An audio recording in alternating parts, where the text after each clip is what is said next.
What is up, everyone? Happy Football Friday. This is the first of one of the most pivotal weekends in college football. Worn a Georgia shirt every single day this week. So, go Dogs. Um, excited for that game. Excited for a bunch of other games that we got in the NFL as well this weekend. Some people's seasons are already on the brink, and we're only going to be a quarter of the way through here in week 4. But let's get to some football we had in between our shows. We had a college game last night. Army, the Black Knights, getting to 4-0, 42-14 romp over Temple in Philly. Or no, I think this was at this was in Philly, I believe. I think Temple is home. Yeah, Army has been one of the most surprising group of 5 teams this year. Bryson Daly has been fantastic, and it'll be interesting to see once they, continue to get through AAC play, because they're actually 2-0 now in the American. So, or maybe even 3-0. I can't remember if I check the standings here, but yeah, Bryson Daly's been a revelation for the Black Knights this year, and I'm getting scared, man. I bet on their under wins this year, under 6. So I need them to go 2-6 the rest of the way to at least push. Good luck with that. I know. Well, I knew they were going to win last night. Temple is one of the worst teams. They're almost as bad as Kent State. And our guy Danny Potter was bagging on me for having them go 2-10. Look, Danny, they're 1-4 right now. Okay, I have them winning one more game. So, yeah, I mean, Temple is not a good program right now. Anyways, I see Evan Simon there. He actually turned in a decent night, 63.3%, 224, 2 touchdowns, a pick. Bryson Daly, obviously Army, still running that triple option with the military academies. 2 of 6 passing for 54 yards, but rushing the ball, I mean, crazy. 24 carries, 152 yards, 3 rushing touchdowns for him. And yeah, they are 3-0 in American Athletic Conference play right now. So they are completely rolling. And this is their first year in the conference. So crazy that Army's taken the American by storm so far. Dwayne Coleman also got in a little bit at the end of the game when it was out of hand for Army. Completed his only pass for an 18-yard touchdown, 4 carries, 17 yards there. Kanye Udo, he had a great game, 14 carries, 128 yards, a touchdown for the Army running back. Running back Noah Short also scoring. Dante Wright, the wide receiver for Temple, big game for him, 8 for 98 and a touchdown. Tight end Daniel Evert, also with a touchdown from Simon there. And then the 18-yard touchdown that Coleman threw went to Cam Schur.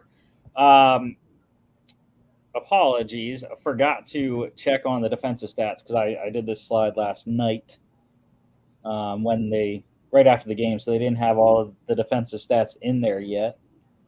But looks like there wasn't a ton, at least on the Army side. Trying to see where Jaden Mays was to see if he could be the player of the game. Probably not there. Yeah, I'm just going to go with the top tackler, I guess. That's on the Temple side. That is linebacker Taekwon King, 14 tackles, 9 of those solos.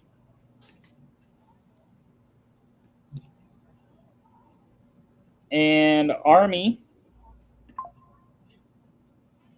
covered, minus 21.5. And the over 52.5 hit.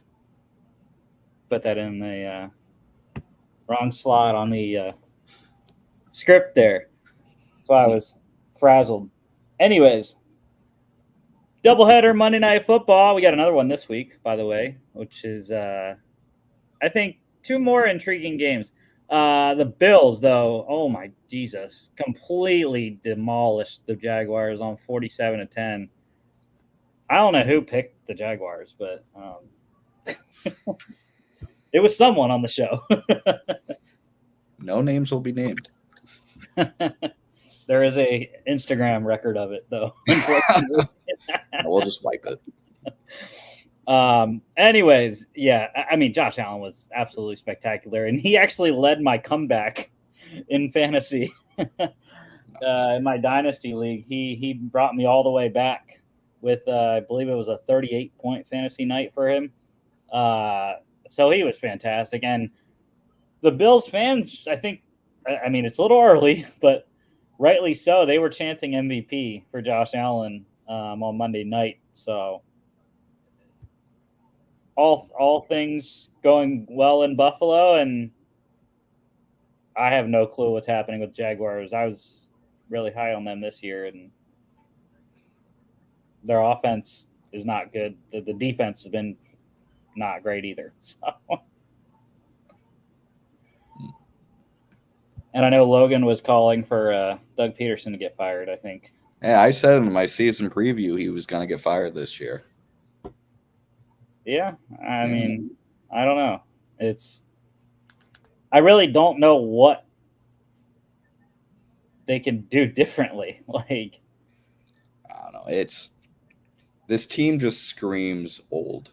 Like, not that they have old players, they just play an old-fashioned game that doesn't work in the modern NFL. They don't have Trevor Lawrence playing optimal. And to be fair, Trevor Lawrence is just not developed into the QB. I thought he was going to be last year when I picked him to be the MVP of the 2023 season. mm-hmm. He just hasn't shown that next level development that you need from a quarterback that gets his first big boy contract. And I mean, he doesn't have world beaters with weapons, but he has weapons. Kirk isn't a pushover. Brian Thomas is a solid rookie. And Brendan Strange is solid. Like, he doesn't have a horrible team around him. ETN is a good running back. So, like, I don't know. It's just a combination of I think it's just bad team management, bad quarterback play, and coaching that is just antiquated. Yeah, I like their weapons. That's why I like the Jaguars this year. I'm really high. I mean, I have ETN in a league.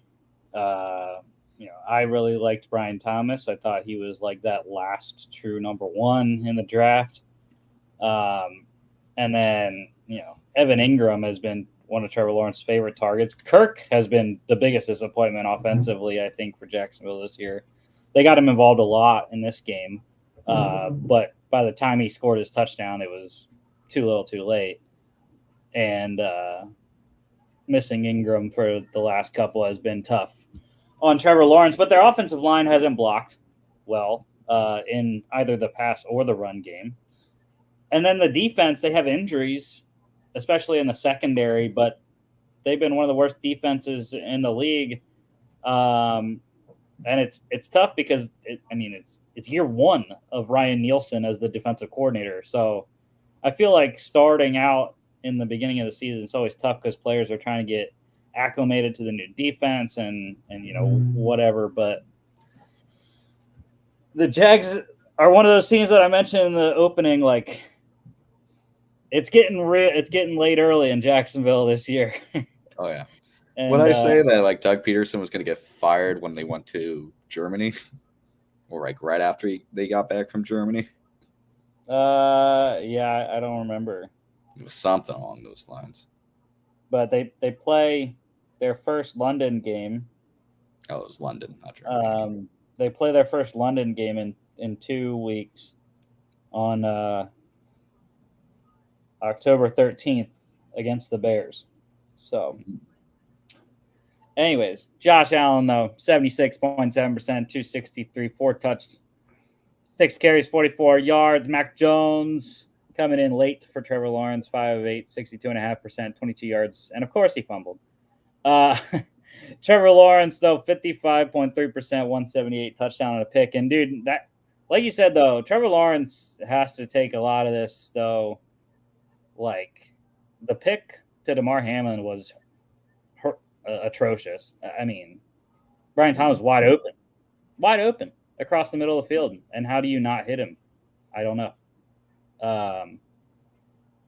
And then there were like 2 or 3 other throws that you had a guy, and it's like, hit him. Like, it's not rocket science. It's just throw to the open receiver. So, yeah, I don't know. I don't know how to fix Trevor Lawrence, how to fix the Jaguars, but yeah, you got to try somehow. Soon. ETN, dude, I was disappointed. I couldn't believe ETN didn't score in this game. I would have won some buku bucks if ETN would have scored.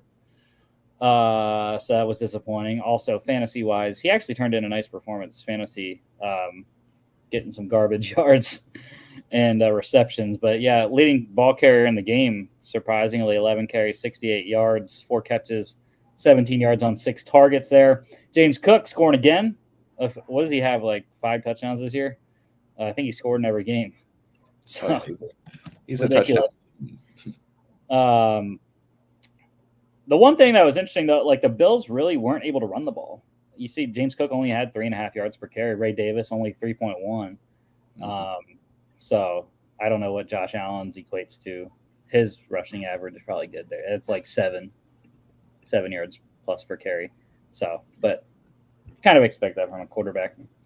Anyways, Christian Kirk, mentioned him. He led the game in receiving. 8 for 79 on 10 targets there.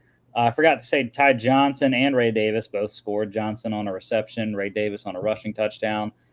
Khalil Shakir, dude, I knew this was going to be a Khalil Shakir game. I wish I would have live bet him to score. I had him as the first touchdown scorer, which was big money. But I knew it was going to be a good game for Shakir. I don't know why. It was just one of those gut things. He had a touchdown on one of his 6 targets, caught all 6. Dalton Kincaid, thank goodness he did not continue to produce like he did on like the first couple of drives with his touchdown and 3 catches, because I wouldn't have won fantasy, because Dalton Kincaid was rolling early and then he completely shut down. Thank you, Dalton Kincaid. Keon Coleman got a touchdown, his first NFL score on his lone catch for a 24-yard touchdown. Brenton Strange catching a touchdown on one of his 5 targets. And then defensively, I am going to go with, how about Bills corner Jamarcus Ingram again? Back-to-back weeks, the man is balling. 2 tackles, both of them solos, sack, tackle for loss, pass defense, and a QB hit. Bills minus 4.5 cover quite easily, over 46.5 by themselves. The other Monday night game, Commanders. I think shock the world is a good statement for Washington. 38-33 over Cincinnati, and there is no on the planet that can say with a straight face they saw the Bengals starting 0-3. Nope. Absolutely not. Especially playing in 2 out of the first 3 games against teams like New England and the Commanders. I mean, give me a break. Mm-hmm. Yeah, and what's terrible for Cincinnati, like they're 0-3 now, and all 3 were 1-score games. Yeah. So that's rough. Yeah. But it's definitely one of those things where you can pinpoint really the issue with these Bengals, and it is defense. I mean, losing Reader in the offseason, like, you can see the cost of losing a guy like that. And it shows on the score sheet, like their defense in this game just couldn't do it. Yeah, and it's crazy because Lou Anarumo is one of the most well-regarded defensive coordinators in the league, and he just cannot get these guys to stop anyone. Mm-hmm. Now, I besides the Patriots game, which was a lot lower scoring than both the Chiefs and the Commanders game, but yeah, I mean the run defense, like you said, though, with Reader up front has been terrible, and yeah, I mean they just cannot get any stops. So that's why I said the Panthers Bengals I think is one of the most like interesting games of the weekend, and I have no clue how that game's going to go. Mm-hmm. But one thing we know, Bengals are going to score some points. Maybe they're going to have to be one of those teams this year. Just they got to outscore them. Joe Burrow's got to go back to his LSU days where they just had to outscore people. because that defense on the 2019 LSU championship team, they were good, but they weren't world beaters like we saw when Georgia won the national title back to back. So, yeah, I mean, Joe Burrow's got all his guys back now with Higgins coming back in this one. E191 has been revelation as the wide receiver 3 this year. And I'm telling you, this is the week. This is the week Chase Brown takes over the running back position over Zach Moss.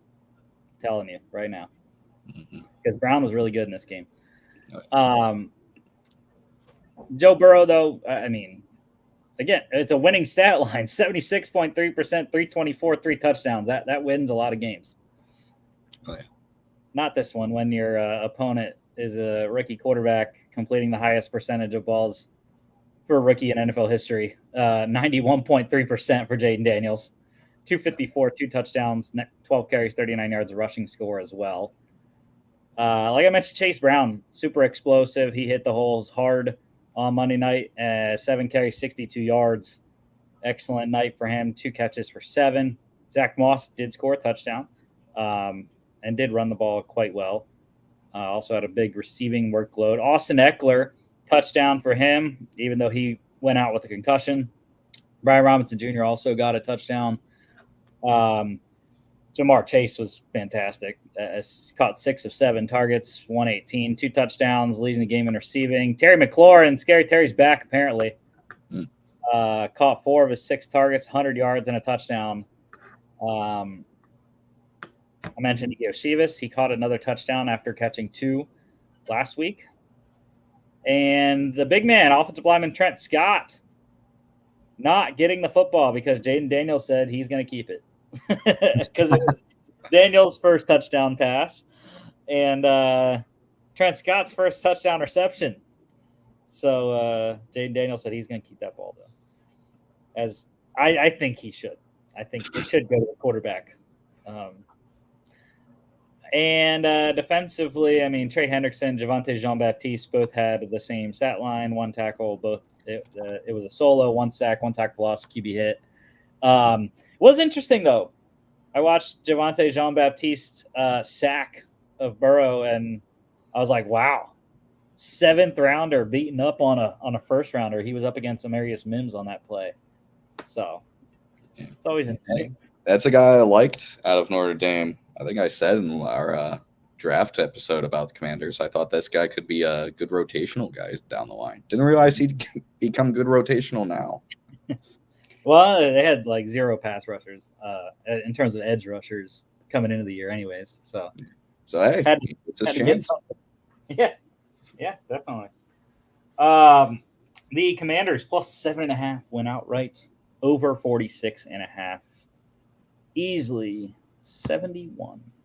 Last night, Cowboys beating the Giants 20-15. This game I thought was kind of boring, to be honest. There were a couple fireworks early with Neighbors getting a big play and CD scoring the long touchdown, and then it was like slog fest after that. Which I was happy with because I had the under in a parlay that cashed, which was nice.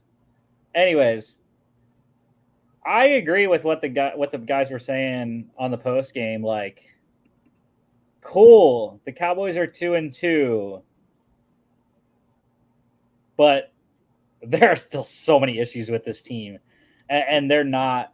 Again, I feel very confident now, especially how the Cowboys have played through 4 weeks. Like, I think I had them at 8-9 this year, and I mean, I feel confident in that record prediction right now. Yeah, I mean, if the Giants could figure it out in the red zone, I think this score flips. Oh yeah, Giants had their opportunities, and I mean, their offense didn't look awful. I mean, the run offense is pretty rough, but their offense didn't look awful by any stretch. And the Cowboys secondary just can't figure it out. I mean, if Diggs isn't getting picks, Diggs is useless, and the rest of the guys are kind of cannon fodder. Yeah, I mean that was a storyline they were talking about all night. Like they were just kept attacking wherever Trayvon Diggs wasn't. That's where the Giants were going. Dude, Andrew Booth, just his ankles are no longer in the state. Yeah. Andrew Booth getting the start on the other side. Amani Oruwariye had to come in eventually because Booth got dinged up. So they are devoid of corners right now in Dallas. So, I mean, and they got more injuries in this game, which we'll talk about. But, yeah, I mean, I think right now it's, all right, this is the Eagles division. And I told y'all in the offseason, like, don't sleep on Washington. They could be sneaky this year because Dan Quinn's such a good coach. And look, they're 2-1 and looking really good right now. Unfortunately for me, because I have a bet on the exact finish of the NFC East. And Commanders I had finishing third. So, anyways, we'll see. But yeah, Daniel Jones, 72.5%, 281 a pick, which ended the game. Dak Prescott was really efficient, 81.5%, 221, 2 touchdowns. Didn't make any mistakes. Rico Dowdle, good game for him. Dallas finally was able to get a little bit going in the ground game, and I think it's just the penalties were ridiculous in this game. Cost the Cowboys a bunch of yards, and if they wouldn't have had those, like I think they would have put in a pretty good running performance after they had been like one of the worst rush offenses in the league and rush defenses in the league. But like you said, the Giants weren't able to run the ball, which was really encouraging for the Dallas defense anyways. Yeah. Dowdle there, 46 yards on 11 carries, caught a 15-yard touchdown on his lone reception. Malik Neighbors, I mean, the star wide receivers balled out. 115 yards on 12 receptions, caught 12 of his 15 targets. CeeDee Lamb, touchdown, caught 7 of his 8 for 98 yards. How about Wan'Dale Robinson getting 14 targets in this game, catching 11, only for 71 yards, though. That was the big issue with him, is that it was just all short stuff. And my defensive player of the game is Cowboys corner Amani Oruwariye. 3 tackles, all of them solos, 1 tackle for loss, 2 pass defense, and the game-sealing interception. The Cowboys the Giants covered plus 5.5 by the hook, under 44.5. All right, let's get to college football news. Oklahoma set to start freshman Michael Hawkins at quarterback against Auburn this week, transitioning from Jackson Arnold, who had been their starter for the first couple. And couple that with Auburn making a quarterback switch as well, going back to Peyton Thorne after Hank Brown had started the last 2 games for the Tigers. That alone makes me very confident in Oklahoma. So I am super confident in the Sooners, even on the road. Their first SEC game obviously did not go well against Tennessee, but I think their second one at Auburn will go a lot better. UNLV, I wish Logan was on to talk about this because he's the one that brought this to my attention. UNLV quarterback Matthew Saluka has announced he's going to redshirt, won't play the rest of the year for the Rebels. Apparently he was, or at least he said, that he had a verbal commitment for $100,000 from UNLV in an NIL deal. Of course, UNLV said, nope, there was never a deal in place. We never guaranteed you anything. You came here of your own free will. Whatever. We will see. See how that shakes out. But that made me flip my pick to the Bulldogs of Fresno State now. I'm sticking. I'm loyal. I'm wondering if it's the same situation here with USC. Defensive lineman Bear Alexander, who transferred from Georgia to USC this offseason, he also is intending the redshirt.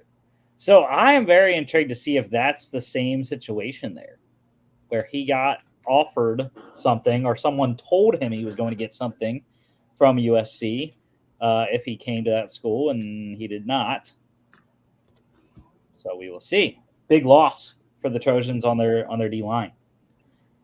The Mountain West, we got more reshuffling here in college football realignment. Mountain West has received commitments from the remaining 7 schools to keep the conference together. So what the Mountain West will look like next season, right now anyways, they're going to have Air Force, UNLV, New Mexico, Nevada, San Jose State, Wyoming, and Hawaii. Issue with Hawaii is they are a partial member. They are only in the Mountain West in football. So in order to be a conference under NCAA rules and participate in the college football playoff, you have to have 8 teams. So that means Mountain West still has to add 2 more full-time football playing schools by 2028 season in order to be a conference and compete for the CFP. They are targeting, though, Texas State is one school they are targeting. Your boys, the Bobcats, potentially move into the Mountain West if they can get that together. And for the Pac-12, I didn't know about this, but they did add one more. We know about they added Boise State, Colorado State, Fresno State, and San Diego State. Well, now another state school, Utah State, headed to the Pac-12 with those other 4 Mountain West teams. So they just need one more team prior to the 2026 season in order to be a conference. All right, UFL news, some re-signings here. The Birmingham Stallions, they re-signed wide receiver Amari Rogers. Michigan Panthers re-signed wide receiver Samson Nakua. Renegades, they re-signed wide receiver Jawan Manigo and quarterback Holton Ahlers.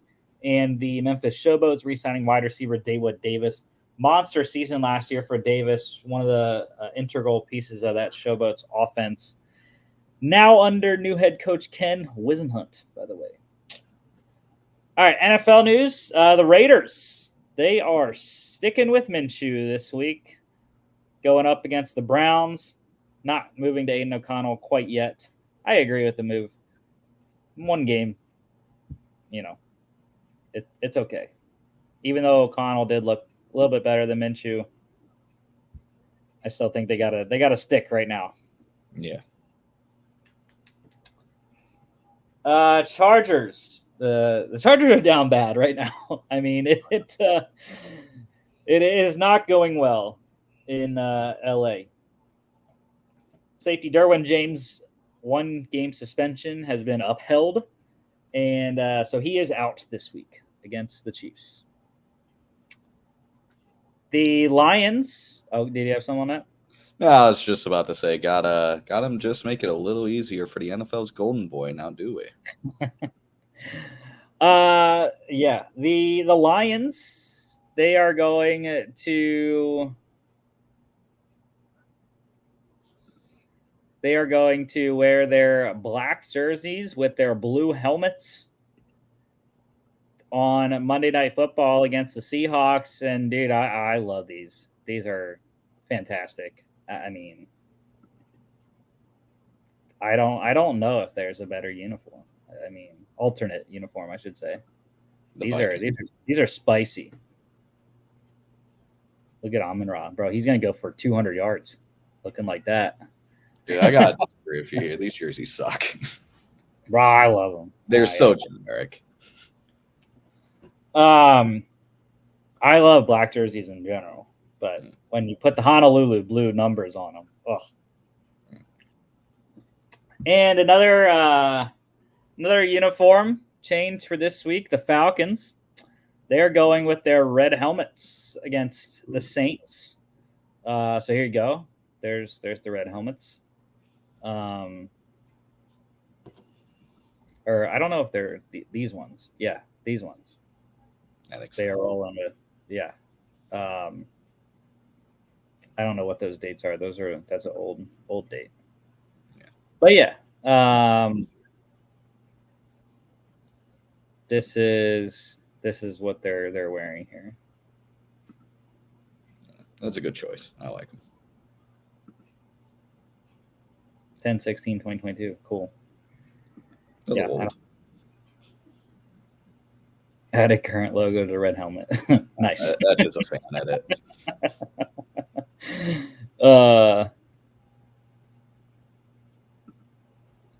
I don't think they're those ones. I don't know. I have no clue. Anyways, some form of those. It looks sort of like that. Whatever it actually looks like. It looks something like that. All right. Let's go. Players of the week this week. AFC offense. Of course, Bills quarterback Josh Allen. Who else? NFC offense. How about Commanders rookie quarterback Jaden Daniels making the players of the week? That was an interesting one, I thought.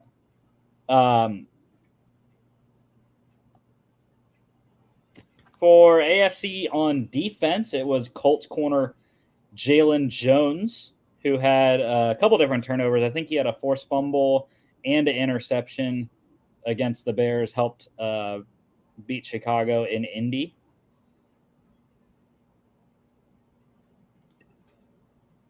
Nice.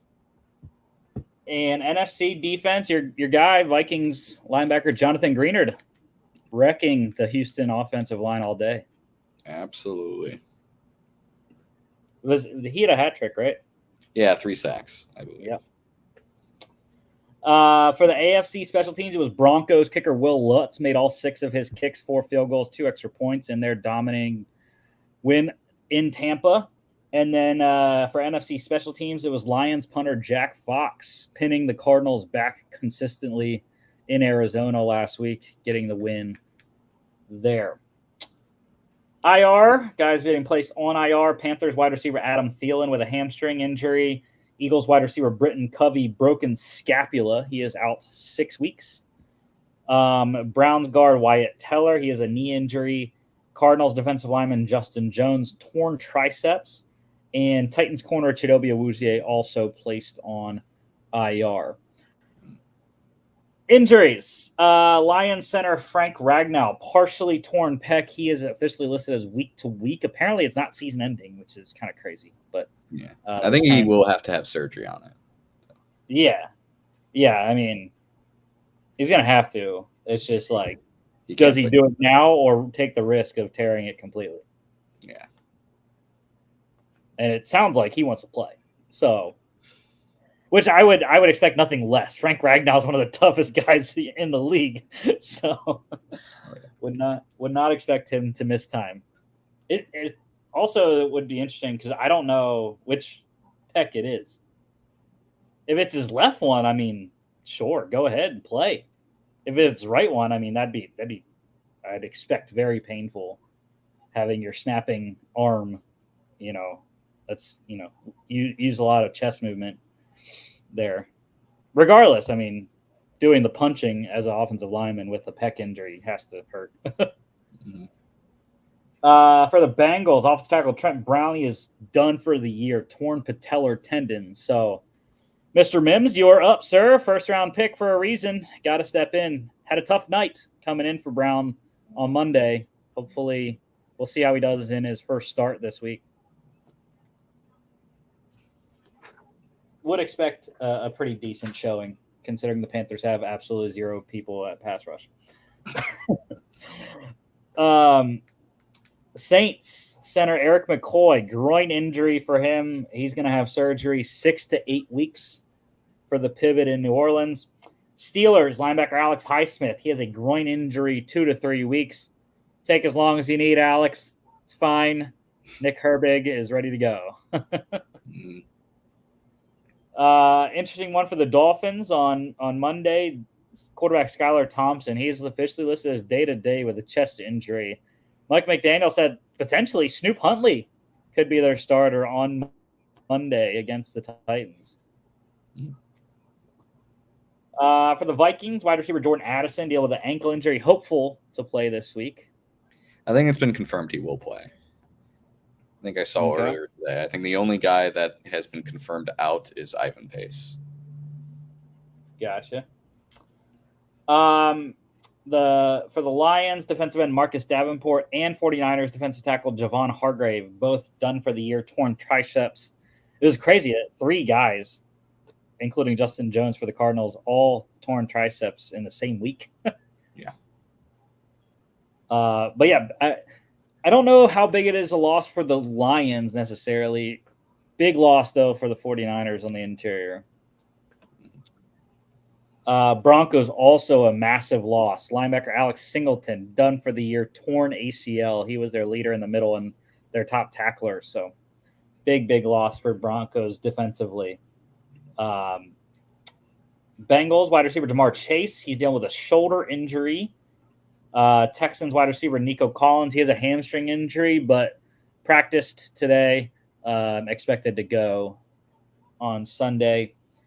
Giants last night, rookie wide receiver Malik Neighbors has a concussion.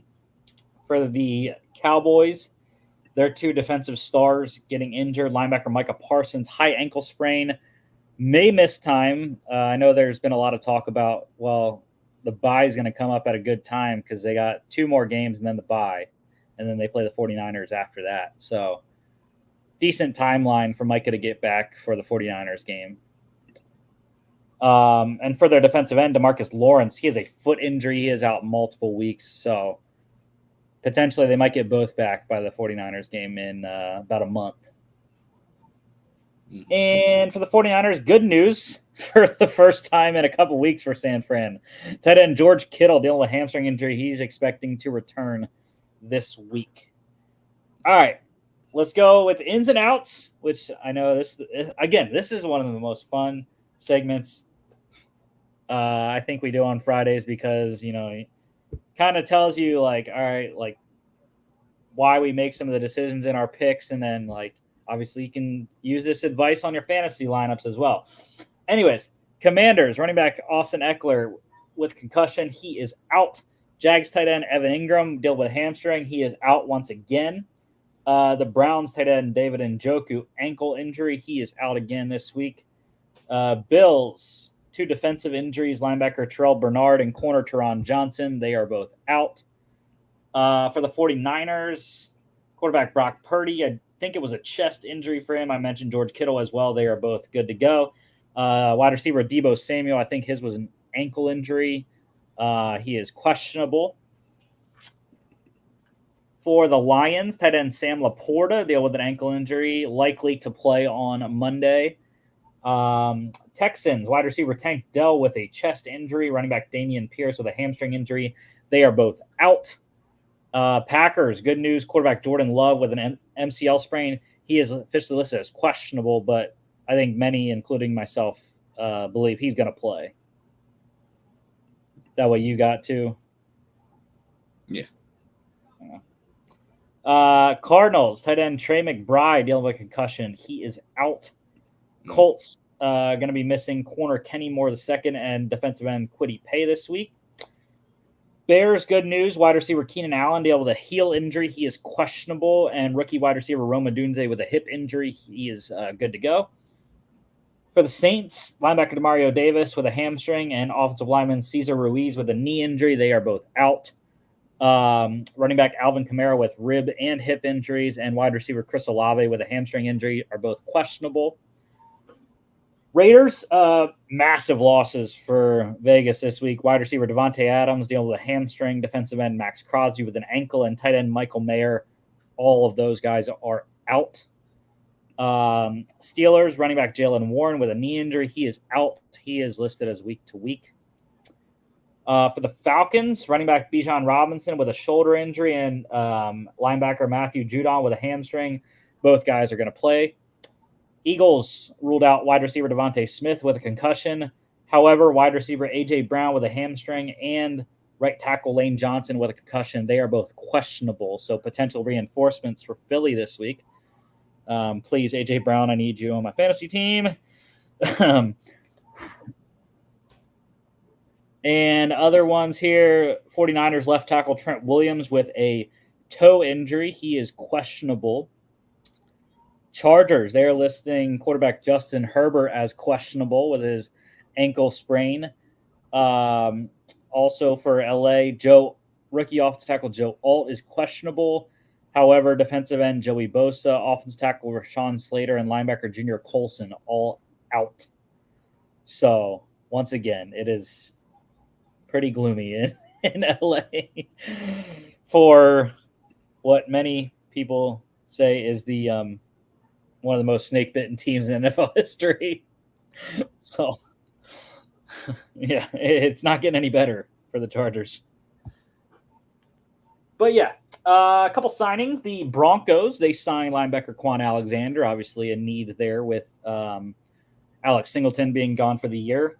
And the Steelers, they signed former Panthers corner CJ Henderson to the practice squad. So potential reinforcements at corner for Pittsburgh. And then one visit to note this week, the Seahawks, they hosted their former tackle as he played 8 games last year with Seattle offensive tackle Jason Peters for a visit. He's still kicking around. He refuses to go away. 42 years old, man. He is still rolling, trying to latch on to another team. All right, college football pick standings here. And yeah, Logan got a good week on us last week. Oh, yeah, he's coming back. And I have since fallen and have not gotten up yet. Let's see. So last week here, Logan, obviously the best record. He went 2-0 in his Lone Wolves. Got Illinois right over Nebraska last Friday. Texas Tech right over Arizona State. I went 0-2. I lost Coastal Carolina, got rocked by Virginia, and Oklahoma State lost to Utah. You got your one Lone Wolf wrong as well. Oklahoma losing to Tennessee. Yeah. I don't have any Lone Wolves this week. Y'all went crazy. Yeah, we went nuts. Logan specifically went a little wacko. But anyways, here we go. Tonight we got 2 games. Virginia Tech at number 7, Miami 17.5 for the Canes here. And of course, we're all going with if this was at Virginia Tech, I would feel a little bit less confident. But dude, Miami's been rolling. Cam Ward is probably the top Heisman contender right now, and I don't think Virginia Tech's going to be able to give them enough on the road. I like Miami to cover. Mm-hmm. I think they're going to roll. It's actually 17 now, so whatever that means different-wise for the half a point. But total's 53.5. I lean on the over. I've been big on overs for Miami because they've been scoring so many. Obviously, they haven't been playing very good competition, but Virginia Tech's historically a good defense school, so maybe it goes under, maybe it doesn't. Miami has the capability to push it over, though. 7:30 on ESPN. Washington at Rutgers, and here we go. First of, how many do you think Logan had this week? I'm going to go with 6. Wow, dude, you got it right. I got it right? Yes. First of 6 for Lone Wolves for Logan this week. I think if Logan were on, he'd be like, it's either make or break this week. He's like, you gotta live and die by the sword. So, I respect. Anyways, he is going with Rutgers in New Jersey here. Long trip for Washington from Seattle to New Jersey. There, you and I are on the Huskies, though. I'm believing in Will Rogers at quarterback. I think Washington just has the offense to beat Rutgers, and Rutgers is a great running back. Kyle Monangai is one of the best running backs in the Big Ten. But I just don't believe in the quarterback play for the Scarlet Knights. And I think Washington still has enough defensively, despite getting run all over by John Mateer in the Apple Cup. I think Washington can still get it done. And by the way, Will Rogers is one of the leaders this year in passing touchdowns. He's tied for second with 8 passing touchdowns on the year. And he also is one of seven quarterbacks this year to have 7 or more passing touchdowns with 0 interceptions. So that is why I'm rolling with Washington. Total is 44.5. That's a tough one. It's a Friday night game. I would lean on the over still. I think there's enough here to get over that, but don't really like it a lot. 8 p.m. on Fox.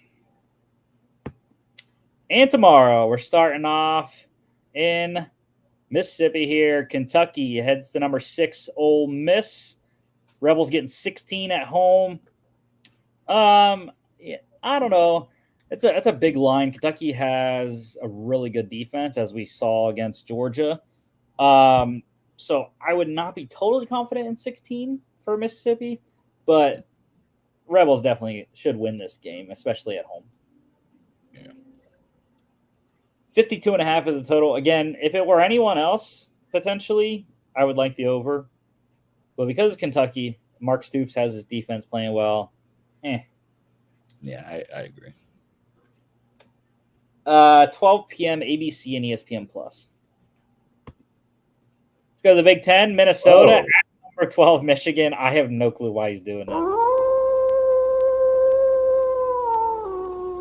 Could not tell you. I mean, I get that Michigan hasn't played great even in wins, but Minnesota's just not looked good at all. No. I don't think they're going to be able to move the ball at all in this Michigan defense.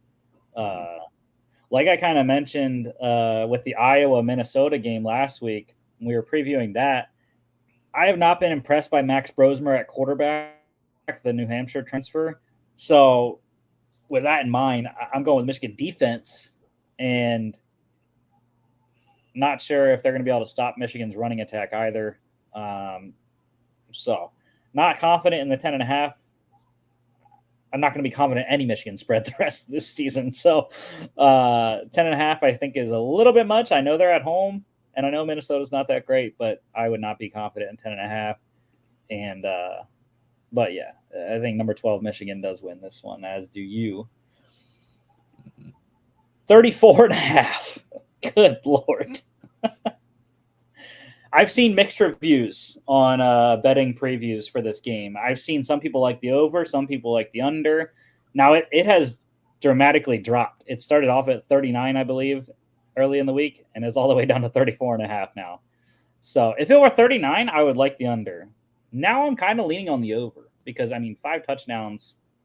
I think Michigan could potentially score that with their running attack and how explosive it was last week. Maybe Minnesota gets a couple points for us as well. So 12 p.m. on Fox, big noon kickoff. Top 25 matchup, number 20, Oklahoma State at number 23, Kansas State. Dude, I've been a flip-flopper in the Big 12 like all season. Mm-hmm. I cannot get this conference right so far. And that's why I think it's one of the most fun conferences this season, because there's so many teams and they just cannibalize each other. I picked Oklahoma State last week. Now I'm picking against them. So we're all on the Wildcats. And I think if this was in Stillwater, I would probably go with Oklahoma State, just like they were at home last week and I went with them. But yeah, K-State's reeling. They came off that BYU just demolition there in Provo, and got to figure themselves out. I do like Oklahoma State on the spread. I think +5. I think it's going to be a close game. And I think that's kind of also just CYA on my side, because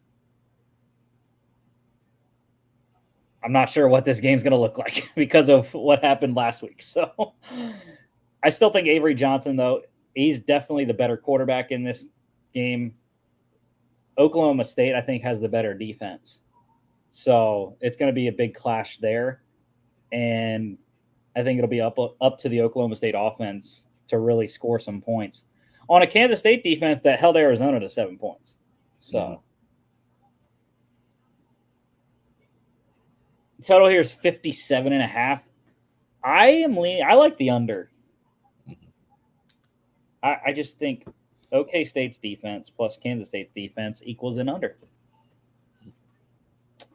12 p.m. on ESPN. Speaking of BYU, number 22 BYU, newly minted top 25 team at Baylor. And yeah, I mean, dude, the book's got to know something. They have to know something. Why is Baylor favored against a top 25 team? I don't know. Couldn't tell you.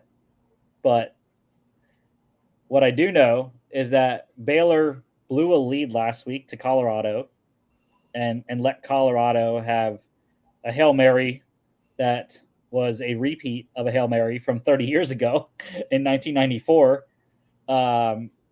So, yeah, I mean, I think Baylor has a lot to prove in this game. Sawyer Robertson actually didn't play badly. He's actually one of the top-rated quarterbacks in terms of PFF grades in the country. But I'm not buying it.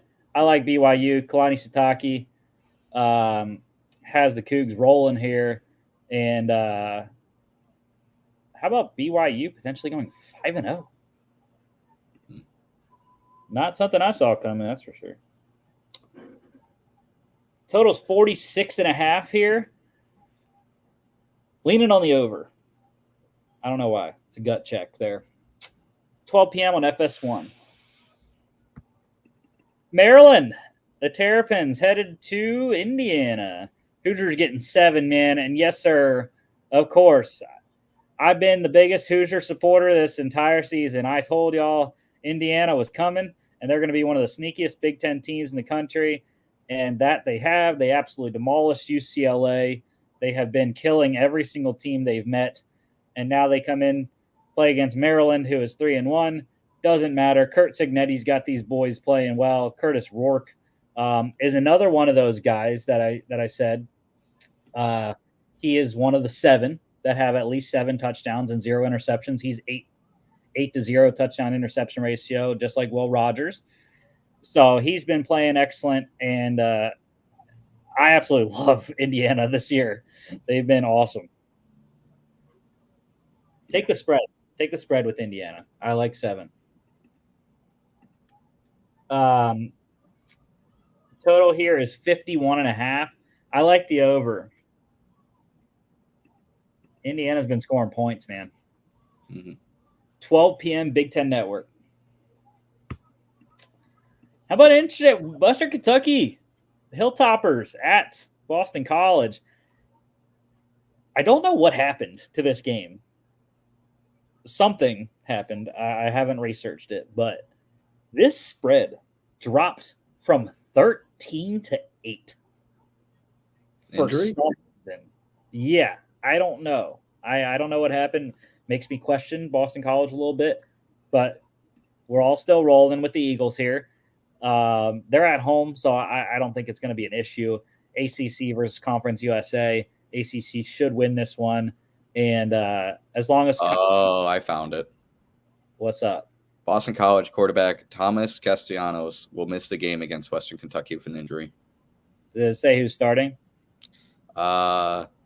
Grayson James will start. Okay. So that's fine. That's okay. You know, Grayson James, FIU transfer there, had a pretty solid career at FIU. So I'm not really worried as much. I think they're going to lean on Kai Robichaux. This is a revenge game for Kai Robichaux, actually. Transferred in from Western Kentucky last year. So I think it's going to be a lot of Kai in the middle there, and BC is going to run the ball quite a bit, alleviate the pressure on James there.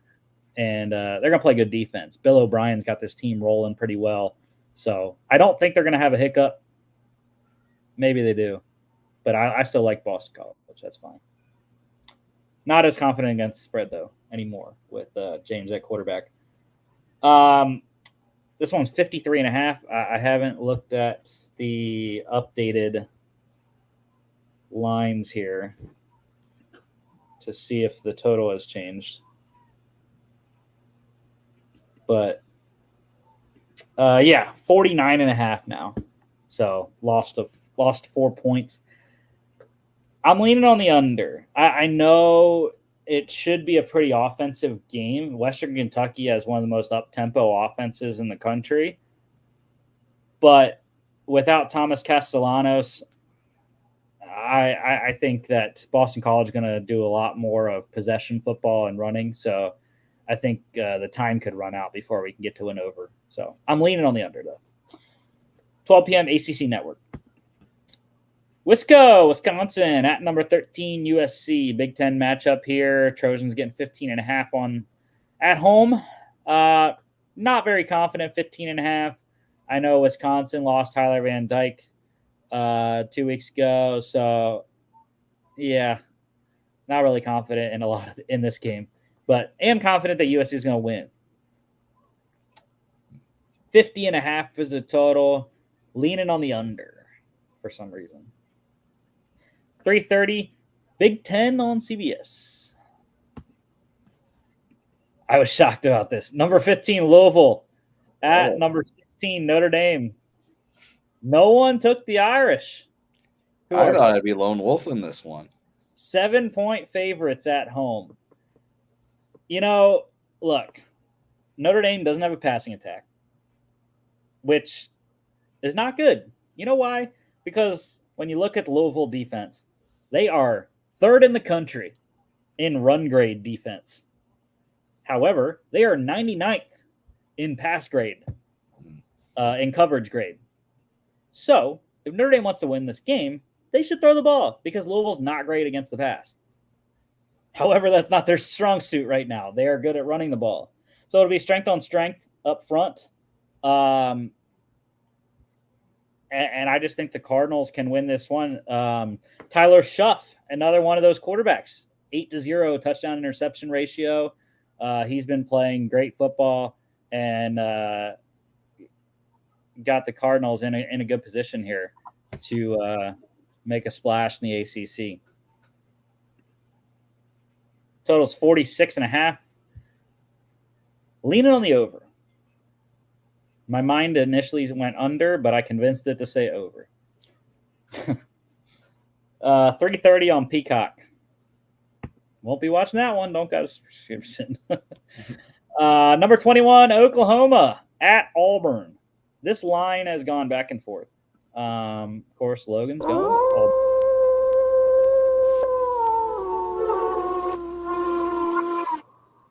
Yeah, I mean, I can see why. This initially was Auburn -2. Then it went to a pick'em.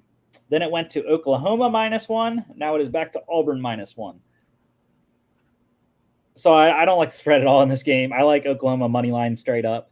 Again, both teams switching quarterbacks. Michael Hawkins going to get his first career start as a true freshman. Auburn going back to the veteran and Peyton Thorne. But Peyton Thorne has played like crap this year. Every game he's had. So I'm not worried about it. I think the Sooners defensively, Brent Venables is going to have these boys up for it. Get some turnovers from Peyton Thorne. And I think offensively, the hope is that they get Nick Anderson back in this game, which would be a big boost to Hawkins. I think Oklahoma can score some points on this Auburn defense. And they'll squeak one out. 44.5 is total here. I don't like either side of that. The 3:30 ABC on ESPN Plus. Arkansas, the Razorbacks at number 24, Texas A&M.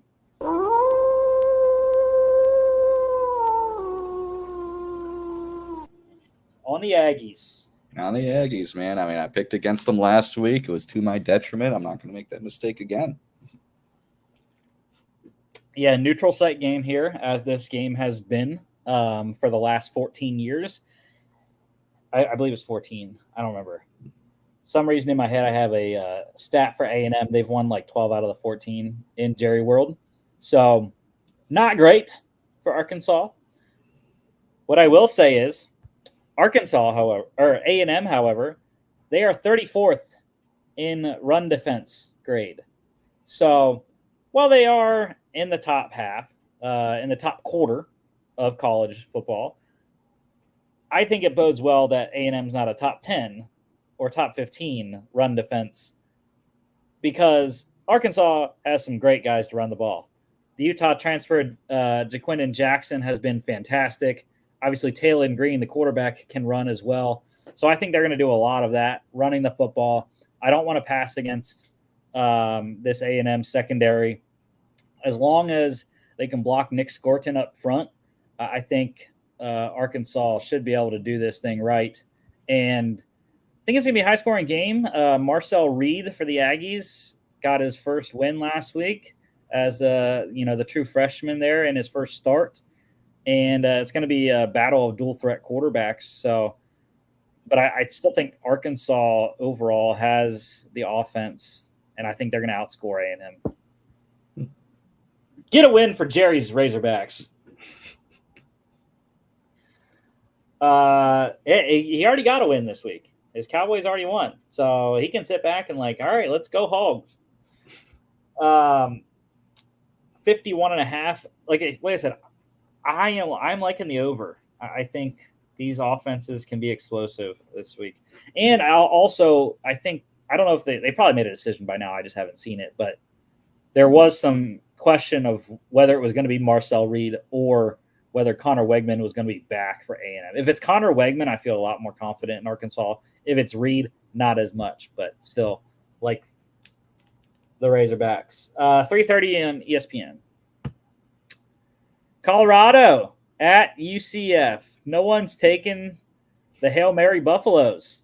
Now that one. Yeah, I mean, UCF, the bounce house is going to be bouncing. And I've been a backer of the Knights this year, and the Gus bus keeps on rolling. I think they're going to have a great game against Big 12 rival here, and get a good win at home. I mean, we've seen Colorado, they don't have a defense. So total 61.5. Good Lord. No, I'm not taking that over. It probably will go over, but I'm not taking it. 3:30 on Fox. Fresno State at UNLV.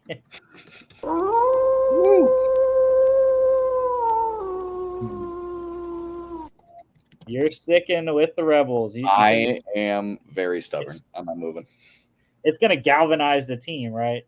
Oh, yeah, that's what I'm thinking. They're all pissed. They hate their quarterback. They're all going to come out and just absolutely just tear it up. I can tell you I have no clue who's starting for them now with Saluka gone.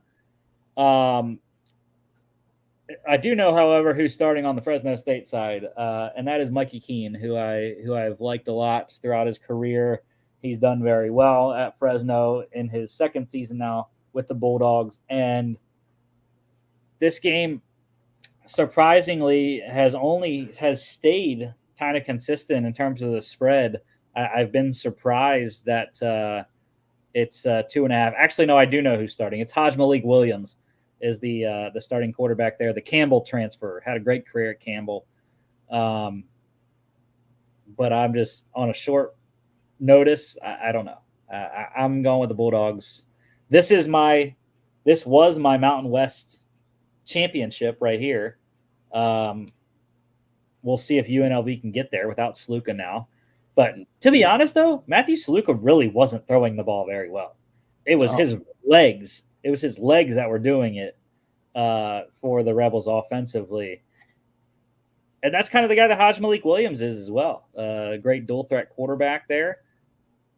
Maybe he can replicate it and maybe give him some even better passing numbers than Sluka did. I'm going with Bulldogs, though.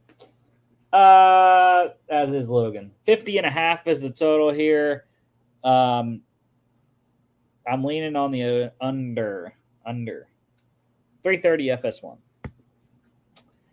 UNC at Duke. Logan.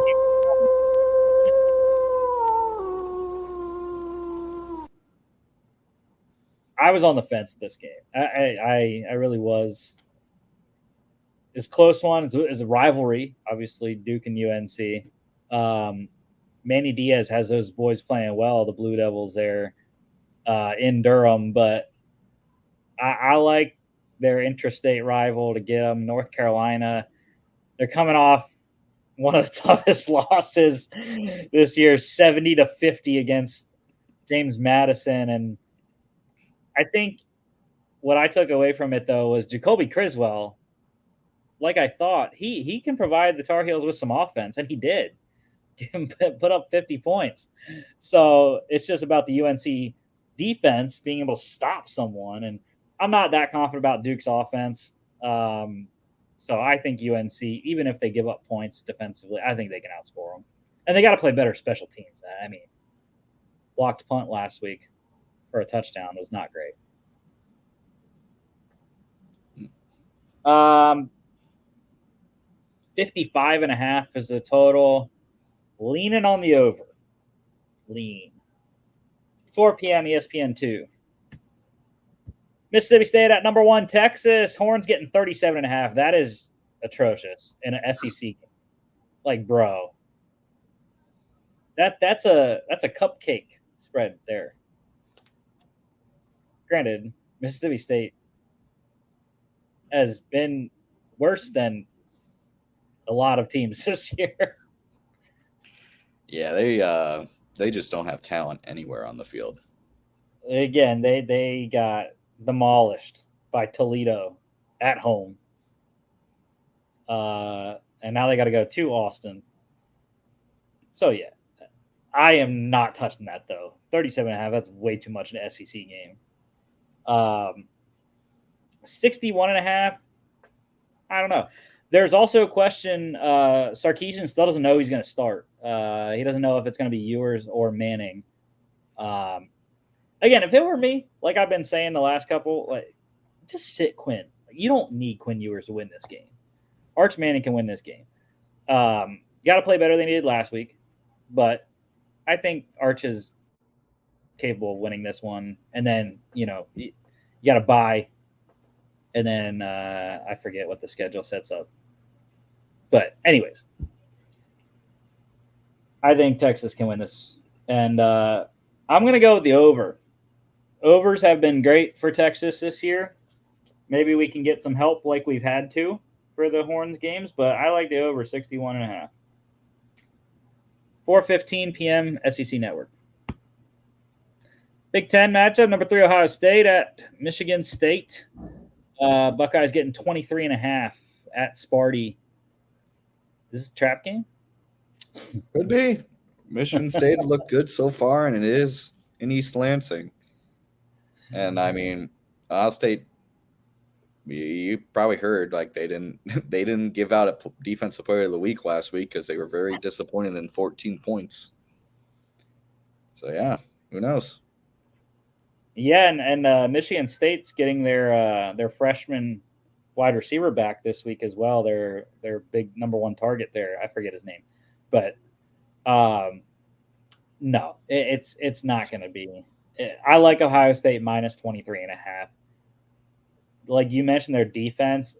I mean, their defense has been outstanding this year, and I think they're going to shut Michigan State down and potentially shut them out. I mean, Michigan State's not that bad offensively, but I do think there's capability of Ohio State to shut out Michigan State right now,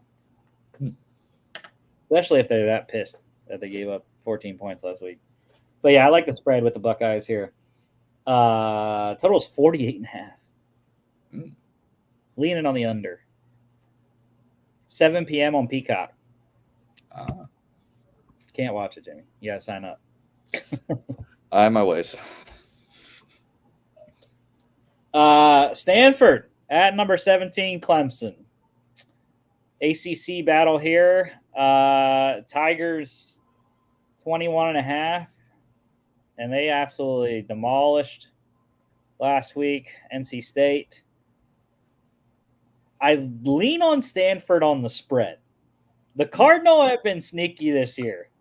They won at Syracuse last week to get their first ACC win. And, yeah, I mean, I wouldn't be shocked. It's tough. It's a night game in Death Valley, so very difficult atmosphere for sophomore quarterback Ashton Daniels. But yeah, I mean, Clemson's been rolling. So I would lean Stanford spread. Not going to play it, though. Total's 57.5. I lean on the over on that one. 7 p.m. on ESPN. I forgot to mention in the Kansas State Oklahoma State game there, one of the stats I had for that one for the Kansas State side, I believe his first name is Jaden, but their defensive end Mott, he is first in sacks in the country. He has 6 sacks through 4 games so far. That Clemson game is 7 p.m. on ESPN. Number 18, Iowa State, 16-point favorite at Houston. Houston sucks, just saying. Houston and the Tennessee Titans are pretty much the same team. Anyways, yeah, Cyclones should get this one. I'm scared of the 16, though, because it's a road game. So that spread scares me. That's why I'm not taking it. But Iowa State should win. They've been looking good on Matt Campbell's squad there. 43.5 is the total. I also don't really have a play on that because 16-point spread with 43.5 as the total is not a great combination. 7 p.m. on FS1. Number 2, Georgia at number 4, Alabama. I'll get Logan's in first here. All right, that's enough of that. Go Dogs, baby. Beat Bama. I've been wearing a Georgia shirt every single day this week. You probably won't be able to see it, but on my phone, we have beat Alabama screensaver as well. So, Dogs are going to win this one. I got a lot of stats for this game, by the way. Georgia, they've allowed only 18 points through 3 games. Believe that's first in the nation. 6 points a game they're allowing here. Alabama, defensively, also pretty good. 26 points allowed. 8.7 points per game. Georgia, now, granted, no Tate Ratledge at guard this week. It's going to be tough. But Georgia overall is 10th in pass block grade. Alabama is 12th in pass rush grade. So strength on strength there. And the bad news for Georgia, like I mentioned, Tate Ratledge, number 1 on Georgia in pass block grade, number 2 in run blocking grade. So it's a massive loss for the Dogs to not have Tate Ratledge inside. I don't think it matters. I think this is going to be a low-scoring game. I know a lot of people want to see points, but I think it's going to be closer to the Kentucky game than it was, some of the Alabama-Georgia games we've had in the past where it's been high-scoring. It's going to be tough. Jalen Milroe and Carson Beck are both. Milroe has 8-0 in touchdown interceptions. Carson Beck 7-0. So very good quarterback play. And I just think Georgia's going to shut them down defensively. I think is where Georgia's going to win this game. Offense for Alabama is high flying. They got the freshman wide receiver Ryan Williams. But I think there were a lot of things to like offensively for Georgia, even in a 13-12 win against Kentucky. The running game really impressed me in that one, especially closing that game out. Trevor Etienne has been very good in his couple of games. Branson Robinson also has a couple touchdowns on the year for the Dogs. So I expect them to run the ball, control the clock, keep Milroe off the field, and Carson Beck does enough in the passing game to keep him off balance.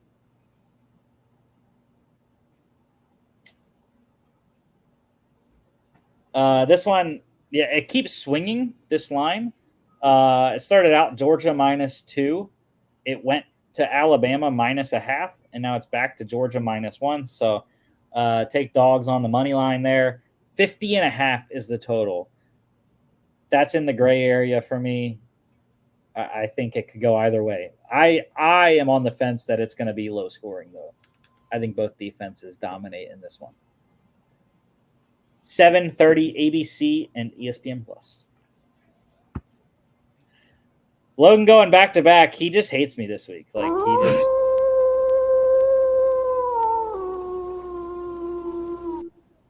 That's cool. Because he's gonna be wrong on both, so it's fine. And you and I are gonna be right. So Of course. that's what we do. We bag on people that aren't here to defend themselves. Yeah. Take that, Logan. Number 19 Illinois at number 9 Penn State. Nittany Lions getting 19.5. Now that's one thing I will say. Illinois is going to cover that. They're going to cover that. That's way too many points. Illinois is a much better team than 19.5 points. So yeah, take Illinois on the spread because that's way too many points. They won outright at Lincoln, at Nebraska last week as a 7-point dog. They're not going to win outright, but they will cover. However, this gives me PTSD, Illinois going to Penn State, because of a couple of years ago when Illinois went to Happy Valley and they won in 9 overtimes. So the greatest college football game of all time. does give me PTSD about that. But this is a night game. That game was a day game. I think Penn State, Andy Kotelnicki has this offense humming. And, of course, defensively, Tom Allen's got these boys rolling as well. So I think it's going to be a good game. Penn State's going to dominate defensively. Luke Altmaier also gives me pause, though he leads the nation in touchdown passes, by the way. And he is 10-0 touchdown interception ratio. Penn State's going to make that 10-1 at least in this game. I think they're going to pick him off, make him turn the ball over at least once, and run the ball for Penn State. Drew Aller gets at least 2 explosive passes, and Nittany Lions win this one. 47.5 is the total here. Don't like it. I don't like that total. That's 7:30 on NBC. South Alabama at number 14 LSU. I was surprised. 20.5 for LSU. I don't think they're going to cover that. I would lean on South Alabama plus 20.5. They're a much better team than their 2-2 record states. And while LSU has been pretty good, they do have some flaws. They're down quite a bit at the running back position. Now, Caden Durham has filled in nicely there. But, I think Tigers are going to win. It's a night game in the other Death Valley. And they'll win, but I would not trust them to cover. 65.5 is the total. Damn. Sure. Go with the over. Why not? Why not? Night game points. 7:45 SEC Network. Cincinnati at Texas Tech.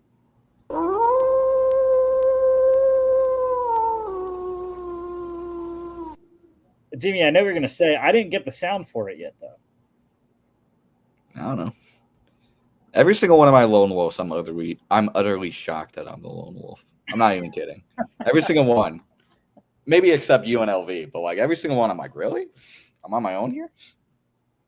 I was not shocked that you're a lone wolf. For one, because Logan's been on the Red Raiders most of the season so far. And for two, I've been impressed by what Texas Tech has done as well. Baron Morton has done very well at quarterback. However, one thing you do have going for you in Cincinnati, guess what? Their quarterback, Brendan Sorsby, he is 8-0 touchdown interception ratio this year. So he's been playing some good ball, the Indiana transfer there. But I just like the Red Raiders. It's at home. It's in Lubbock.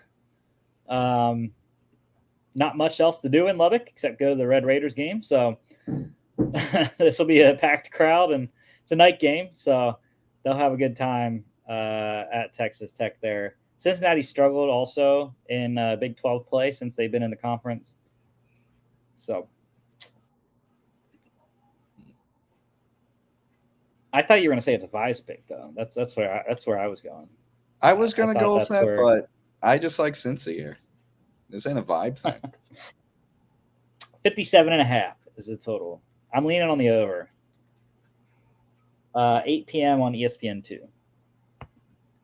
Washington State at number 25, Boise State. I was close. I was close to picking the Cougars here. John Mateer has these boys playing really good football, and he himself has been playing good football, running the ball. Passing, though, it's been up and down. I think there's going to be a lot of offense in this game. But I went with one of the most underrated Heisman frontrunners right now. Ashton Genty, the running back for the Broncos, had a 6-touchdown game against Georgia Southern a couple weeks ago. I think he is going to run all over this Cougars defense, and that's why I'm going with Boise State, rolling with Ashton Genty, who should be the number 1 running back off the board next year. 65.5. Let's do it. Let's go over. Let's do it. Over 65.5. Why not? I do really expect this should be offensive output in this game. 10 p.m. on FS1. I'll still be slinging beers at the bar at that time. Celebrating or just consoling yourself. Either way, it's going to be great. It works. It works both ways. Yeah. It works both ways. Arizona at number 10, Utah. Dude, this game has a lot different feel than what Logan and I originally talked about this game. And these two teams, this was my Big 12 championship. Arizona, however, has not been great. They got blown out by Kansas State 2 weeks ago, coming off a bye, though, so they are rested. I just think Utah has been looking great. Number 10, Utah, they won in Stillwater last week in a big Big 12 win. The line has dropped, though. It went from 11 to 9.5 now. So I still like Utah. Leaning on Arizona State plus 9.5, though. Utah, I'm afraid it's going to be another repeat of that Kansas State game for Arizona, though. The defense is just going to absolutely put the clamps on, and Utah is going to score enough to win.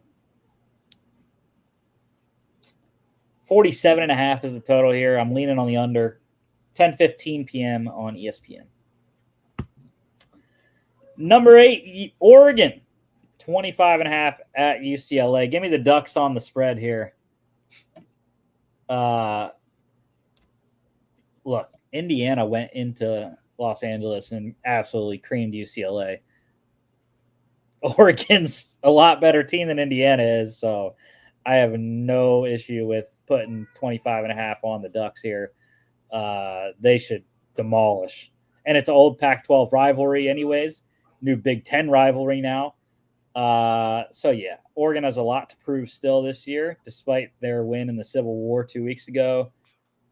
Don't think it's going to matter. UCLA is not that good of a team. Ethan Garbers has turned the ball over too much as well, so I think the Ducks get 1 or 2 off of him, and Ducks roll. Mm-hmm. Make sure you got your coffee ready for this one, Jimmy. Over's 55.5. Give me the over. Mm-hmm. And guess what? 11 p.m. on Fox. Big 10 after dark. Love to see it. FCS game of the week, number 19, Lamar at number 7, Central Arkansas. Yeah, maybe this shouldn't have been our game of the week, considering the Bears here are 20.5 point favorites at home. Yeah, I mean, Central Arkansas should win. They got this man on defense here. Let me bring his name up. They got this man named David Walker on defense, 6'2", 260 edge rusher. He's going to dominate Lamar. And I'm blanking on what Lamar's mascot is, but whatever it is, it's not going to matter because UCA is going to win. 51.5 is the total here. I am leaning on the under. 7 p.m. ESPN Plus. NFL pick standings. Yeah, so we went in. Well, we all went in tied last week at 17-11. It has been 2 tough weeks in the NFL, man. This last week was wild. Yeah, I mean, and to be honest, it's not just us. The betting articles that I've read this past week, like everyone's records is right about 500 because it's just been super tough to pick in terms of spreads. Money line is sort of around where we're at, a little bit above 500 here.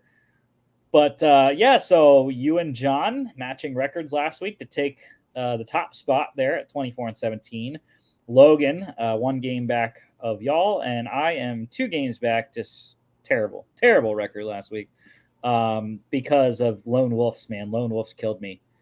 I went 0-1 in mine. I had the Bears losing to the Colts. You actually salvaged your record there because the Eagles won for you in New Orleans, but the Chargers lost against the Steelers. Yeah. So not many lone wolves this week, especially with my flipping of a pick here. We do have a couple splits. This is one of them. Eagles 2-point favorites in Tampa. John and I, we are together on many picks this week, including the couple splits that we have. So I know it's probably not good to pick a team that, really had one complete game, not even a complete game, I would say, with the turnovers that Jalen Hurts had, the decision-making of Nick Sirianni as well kind of kept that game close last week against New Orleans. But this is the 3rd week in a row they're playing an NFC South team. They need to get to 2-1 against the NFC South with the Panthers game later in the year as well. So I think they can win this one. The defense showed up last week. I think they're going to continue to do that. Defense dominated the Bucs offensively last week. So give me the Philly defense. Despite the lack of weapons, I'm really hoping A.J. Brown can play in this one to give them just someone else to pass to, because otherwise Devontae Smith's out.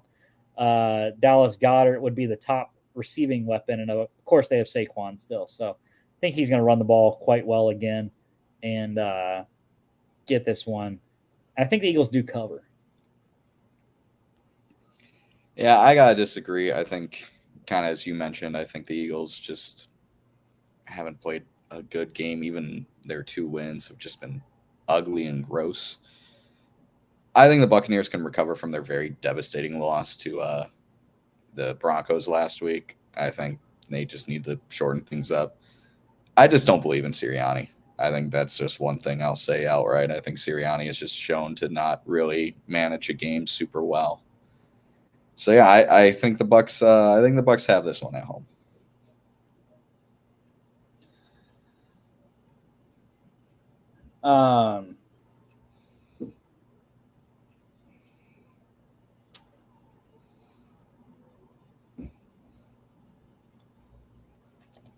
The total here is 43.5. I'm leaning on the under. Mm-hmm. I don't like it a lot, but I think it could be potentially low scoring. Steelers at the Colts. Yeah, I mean the Steelers have been fantastic. I mean, I've been very impressed with Justin Fields, and so much so that I even picked him up in a fantasy league this week.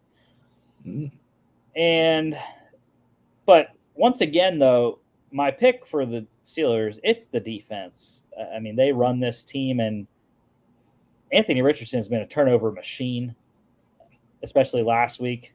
So I have no qualms that the Steelers won't be able to get at least 1, probably even 2 against Anthony Richardson. And they go on and win this game, and I think win this game handily. Yeah, I got to agree. I think also the run defense of the Colts has just been awful. Mm-hmm. And even with Warren going out, I think just creating a play action offense where Najee Harris gets a lot of carries and Justin Fields gets a lot of designed runs is just going to tear up the Colts defense. I don't think they're ready for it. Yeah, I don't think they're going to miss a step in that rushing offense because Cordell Patterson filled in well last week. Him too. I almost forgot about it. Gave them some spark there. On the opposite side, though, the Colts have been one of the best rushing offenses in the league. But we saw what happened last week when the number one rushing offense went up against the Steelers defense. Didn't go very well for J.K. Dobbins and the Chargers. It's another tough test against Jonathan Taylor and Anthony Richardson, but I think the Steelers are up to the task. Yeah. 40.5 is the total here. I like the under 40.5.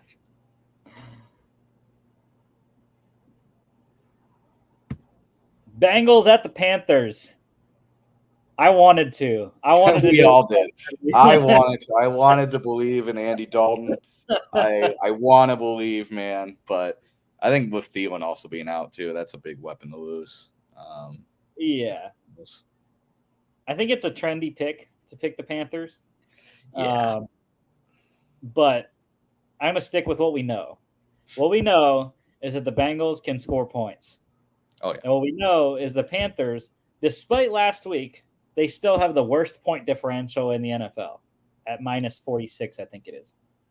So I think this is going to be a good day for the Bengals offensively. It's just, can they stop the Panthers offense? I think this is going to be a shootout. I think with the last week between these two teams, both scoring over 30 and giving up over 30. Did the Panthers give up 30 to the Raiders? I can't remember. No, they beat them. They beat them pretty good. It was like 20 something. They beat them like 34 to 20, I think. Let me look it up. It's 22. Okay. But yeah, I still think this will be a pretty big shootout. I was 2 points off on each score. Come on. Yeah, no, I agree. The Panthers defense is bad. So is the Bengals. But it will be interesting to see if Andy Dalton can replicate it. But I think to your point earlier about DJ Reed or Chuba should have a good day on the ground for Carolina. He had a good day last week, even against Christian Wilkins and the Raiders front seven. So Chuba Hubbard is a guy I would target to start in fantasy and in your DFS lineups as well. Mm-hmm. So with that in mind, the highest, or the second highest, I should say,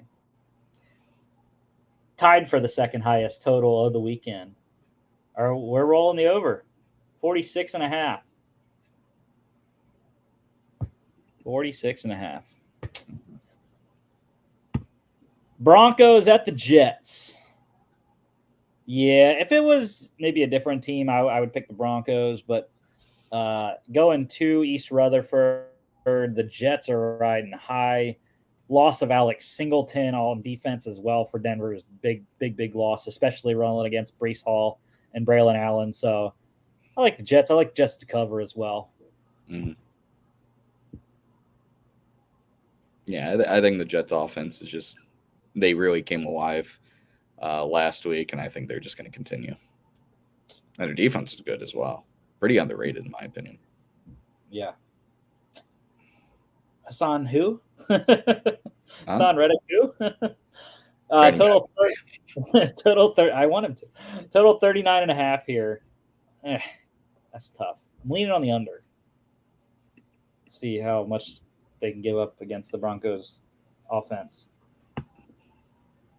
Another split here. Your Vikings at the Packers. You didn't even pick your team. Come on. Dude, I was so torn on this one. I didn't know.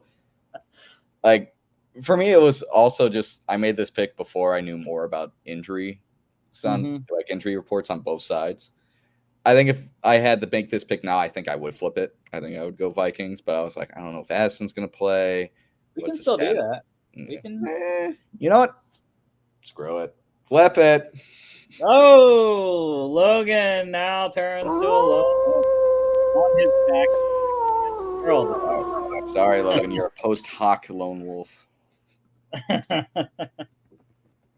I'm excited. TJ is about to come back soon.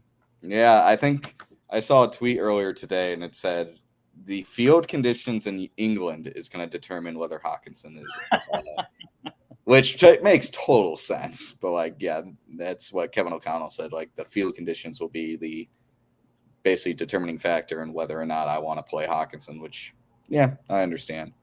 I think they're going to be safe and not play him and just have him come back after the bye week. But yeah, I mean, At least they're not playing at MetLife, right? oh, thank God, not anymore. They got that week 1 and they're done. Yeah. Yeah, I just this was a very close game. I think a lot closer than 3 points, which it has gone to for Green Bay now. I think that's probably a home bias thing. Mm-hmm. But I mean, the Vikings super impressed last week with the win against the Texans, and number one defense in terms of fantasy. I don't know if they are the number one defense in the league as well. If not, they're close. I mean, Jordan Love, if he does come back for this game, it's not going to be a fun day. I mean, the Packers' offensive line has had their struggles. I mean, they've been pretty good, but it's been a run-based approach essentially the last 2 weeks, even though Malik Willis had some good passing numbers the last game. I think the Vikings defense is going to set the tone in this one, and offensively, the Vikings have been good as well. So the Packers defense has been pretty decent. So I like a low scoring affair. Yeah, I think too. I think if the Packers, their best chance at winning actually is with Malik Willis at the quarterback position. I mean, it came out today that Jordan Love nor Jair Alexander practiced today. So, I mean, if they start Jordan Love, it's coming off a pretty rough leg injury with no practice against one of the best defenses in the league. I think that would just be malpractice. I think you got to stick with Malik for another week. And I think it will work because, like, having him be mobile and having him run out of the pocket and have designed runs will probably help get the Vikings suffocating defense off of your quarterback. But yeah, and with Jair not practicing, that's rough right before a matchup against a team that has 2, I would say 3 really good wide receivers in Jefferson, Addison, and Naylor. Naylor's coming out of nowhere and being an incredibly good target. Yeah. And I mean, I'll go as far as say X Factor, Aaron Jones. Packers' run defense hasn't been great. Our run offense has been awesome. Revenge game, first game back in Green Bay. He said he was going to do a Lambeau leap.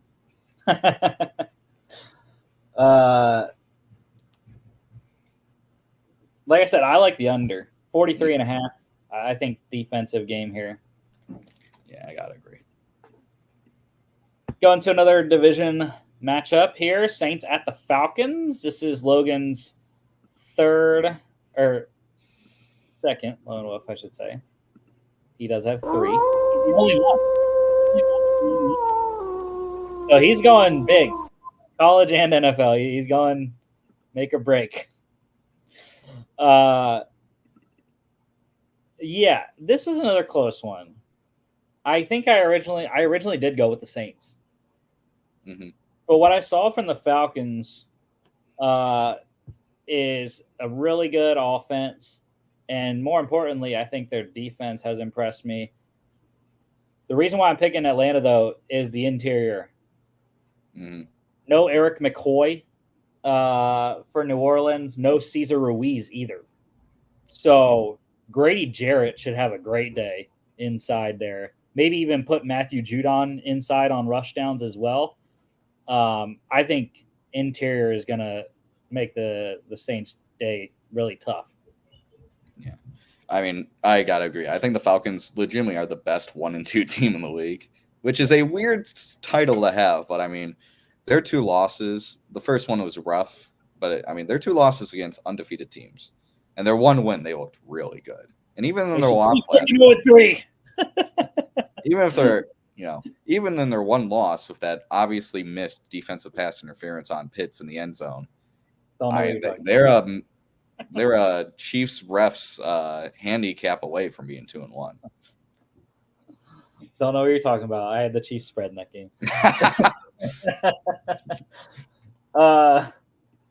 Total is 42.5 here. I like the under. Yeah, It's I got a good under.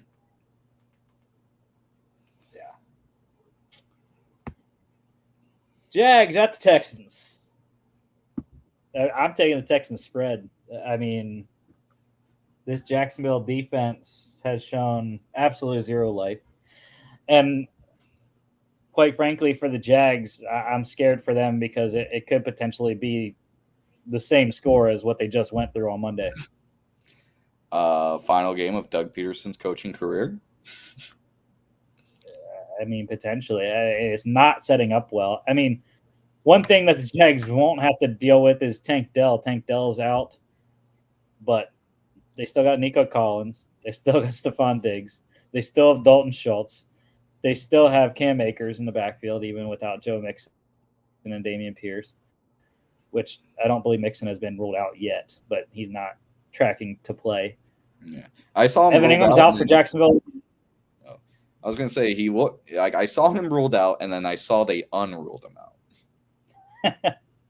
Yeah.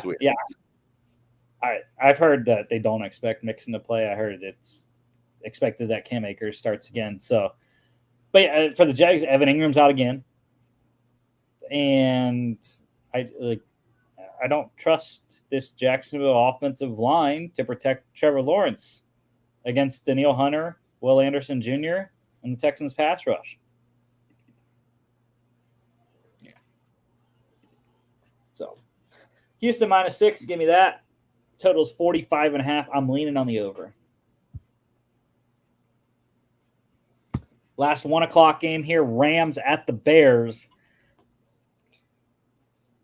I was surprised no one went with Chicago. And I'm also surprised that they are favored. Yeah, I mean, I think a lot of people are kind of thinking along the lines of home cooking. They looked a little better against the Colts. But Rams came off a great win. I mean, I just don't get this. I think I'm kind of in the book of probably everyone else on this podcast. I can't pick the Bears until the Bears actually play well. Like they have weapons, but it's like having really good ingredients but not cooking well. Like, okay, once this cook starts cooking, then I can start picking them. But you just have ingredients and nothing else. I picked them last week. To your own detriment. And Caleb Williams did throw for 363. But he also turned the ball over 3 times. And that's where I kind of draw the line. Like, if you're going to turn the ball over, like, I'm not going to pick you because you're going to lose. The Rams just royally screwed me against the 49ers. 49ers was one of my best bets last week. Still don't know who Matthew Stafford's throwing the ball to, but cool. They won. And I'm starting Tutu Atwell in a league this week anyway, so go Tutu. But yeah, I mean, the Rams, I just don't know how they're going to win, but I think they're going to win. They're going to cover the spread +3. And for Chicago, I have no clue how they weren't able to run the ball last week against one of the worst rushing defenses in the league in Indianapolis.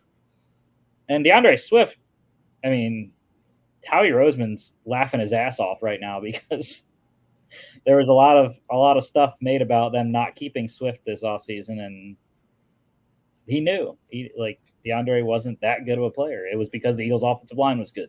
Yeah, you'll see a lot of running backs, especially in this age of football. They are really the product of their offensive line, and Swift was definitely one of those guys. Hell, even Saquon is becoming a product of the Eagles' offensive line. Yeah. I think the difference is you saw on Saquon's 66-yard touchdown. That's the difference. But yeah, I mean, I'm starting DeAndre Swift anyways in my Dynasty League because I have to. Still believe. I need players, and he's been saving his fantasy season because he's getting a lot of work in the passing game. Yeah. As long as they don't call an option on 4th and goal, we're good. It's like I said in our group chat. every time an offense calls an outside run or a pitch run in the red zone, an Angel dies. Total's 40.5. I have no clue. I'm going to go under here. I think it's going to be something like 24 to like 6. Like it's going to be gross. 4:05 slate. We got 2 games. Commanders at the Cardinals. No one went with the NFC Offensive Player of the Week this week. I had a hard time. This one was probably the most difficult one for me because, I mean, you have 2 quarterbacks that kind of play the same game. Daniel's a little bit more of a pocket guy than Murray, but two highly physical, highly mobile quarterbacks that like to play off, basically play off the cuff and find the open receiver. Yeah, I mean, especially also Trey McBride being out for the Cardinals, that's a safety blanket target gone for Kyler Murray. Yeah, I mean, I think Cardinals have a lot of faith. Elijah Higgins is going to be the next guy up. So a converted wide receiver there. I think they got a lot of faith in him.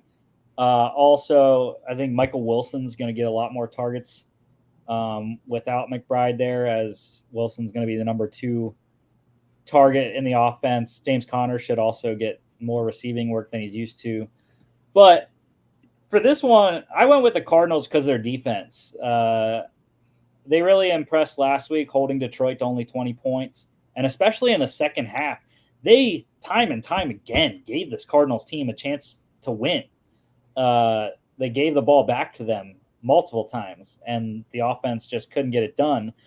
Against a lesser defense, I think the Lions are a better defense than the Commanders are, and we saw what the Commanders' defense did on Monday. They just, luckily Washington was able to outscore the Bengals because they couldn't stop Jamar Chase.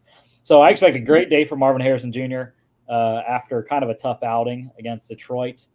And love my guy Dennis Gardeck on defense. Tough loss with Justin Jones being out for the year on that defensive line, but I think Gardeck's going to be able to get to Jaden Daniels, and it's going to be a high-scoring game, though, I think.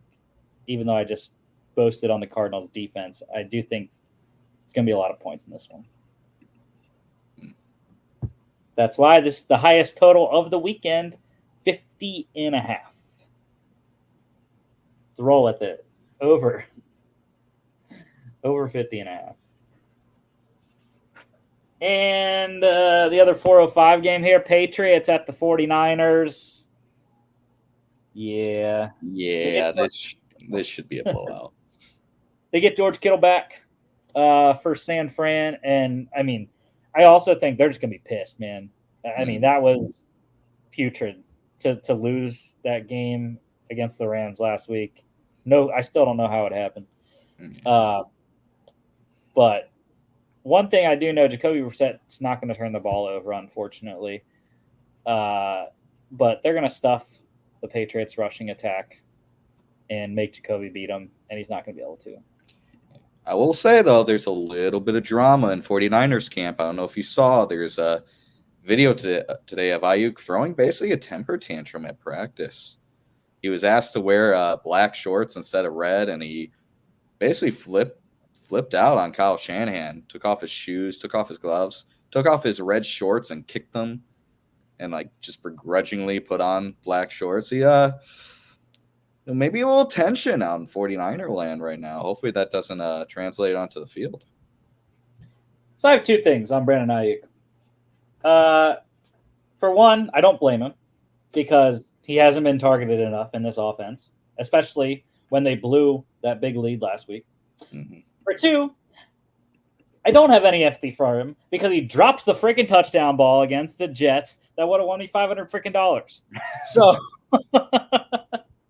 so I'm on the fence. I'm staying on the fence on Brandon Ayuk, not going either way on him. But yeah, give me the Niners minus 10. That's a big spread in the NFL. I don't care. They're going to cover it. 40.5, though, is the total. I'm leaning on the over. I think San Fran scores quite a bit. Browns at the Raiders. This was the one, Jimmy. This was the one I flipped. This was going to be a lone wolf on Vegas. But once I heard no Devontae, no Crosby, I was like, yeah, no chance. I'm going with Cleveland. Both teams really need this game. I mean, the Raiders are coming off devastating loss to Carolina. Browns haven't looked good in a single game this year, despite beating Jacksonville, which we already know that team sucks. Doesn't mean so much. yeah. I mean, I have no clue how this game's going to roll, but I just think the Browns have the healthier side. What did I say? Wyatt Teller's out, right? For Cleveland. I think you mentioned that. I can't recall. And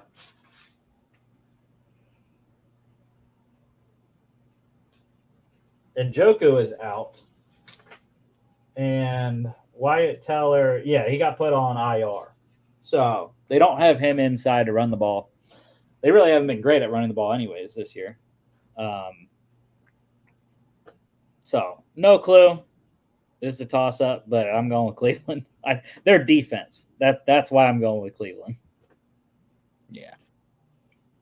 And if they don't, Cleveland's going to call out a hit on Deshaun Watson.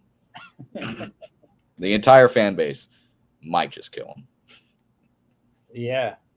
Because I mean, legitimately, like, they're either going to win because it's a team game. Hopefully Myles Garrett isn't as hurt as people think he is, or as he could be. Or they're going to lose, and it's going to be completely because of Deshaun Watson.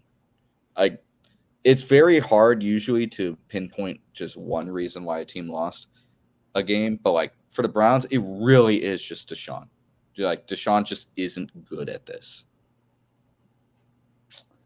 Yeah, by the way, we got more info on DeMarcus Lawrence's injury for the Cowboys here. Mid-foot sprain out at least 4 weeks. Oh, that's rough. So, again, probably neither him nor Micah Parsons going to be playing before the Cowboys bye in 3 weeks. Good news for the Texans, though. Nico Collins is good to go with his hamstring injury. For this game, though, this is the first of the two 425 slot here. 36.5 total here. I don't like that. Leaning on the under, though. Chiefs at the Chargers. AFC West matchup. And, yeah, I mean, the lifeblood of this matchup has been taken out quite a bit by who's even playing for the Chargers. I mean, I would not be surprised if tomorrow we hear Justin Herbert is not playing. Because I won't play him at this point. It's just you're already just shorthanded. It's going to be a tough one. Like, Alt is questionable.